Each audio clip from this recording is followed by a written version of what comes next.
Hello student, నువ్వు ఒక BTech student అయి ఉండి నీ communication skills and personality development పెంచుకోవాలనుకుంటే నేను సజెస్ట్ చేసేది ఏంటి అంటే క్లబ్స్. ఎవ్రీ కాలేజ్ లో ఖచ్చితంగా 10 నుంచి 15 క్లబ్స్ ఉంటాయి. అందులో నీకు ఇష్టం ఉన్న క్లబ్స్ లలో జాయిన్ అయ్యి అందులో యాక్టివ్ గా పార్టిసిపేట్ అవుతూ నీ communication skills and leadership qualities personality పెంచుకోవచ్చు. కానీ చాలా మంది అడిగే డౌట్స్ ఏంటి అంటే మా కాలేజ్ లో చాలా క్లబ్స్ ఉన్నాయి, మరి నేను ఎందులో జాయిన్ అవ్వాలి? సో మీ కాలేజీలో ఉన్న క్లబ్స్ అన్నిటిలో జాయిన్ అయిపోయి టైం మొత్తం స్పెండ్ చేయకండి. సో ఒకవేళ నువ్వు ఫస్ట్ ఇయర్ స్టూడెంట్ అయితే కనుక మీ కాలేజీలో ఉన్న క్లబ్స్ లలో నీకు ప్యాషన్ ఉన్నటువంటి 3 క్లబ్స్ చూస్ చేసుకొని అందులో యాక్టివ్ గా పార్టిసిపేట్ అవ్వండి. ఒకవేళ మీరు కనుక సెకండ్ ఇయర్ స్టూడెంట్స్ అయితే ఒక 2 క్లబ్స్ లో యాక్టివ్ గా పార్టిసిపేట్ అవ్వండి. ఒకవేళ మీరు కనుక థర్డ్ ఇయర్ స్టూడెంట్స్ అయినట్లయితే ఓన్లీ ఒక క్లబ్ లో యాక్టివ్ గా పార్టిసిపేట్ అవ్వండి, విచ్ ఈస్ యువర్ ఇంట్రెస్ట్.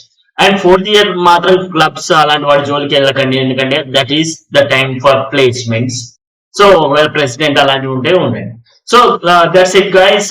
మీ కాలేజీలో మీరు ఏ క్లబ్ లో ఉన్నారు కామెంట్ చేయండి, అండ్ ఏ పొజిషన్ లో ఉన్నారో కామెంట్ చేయండి నాకు.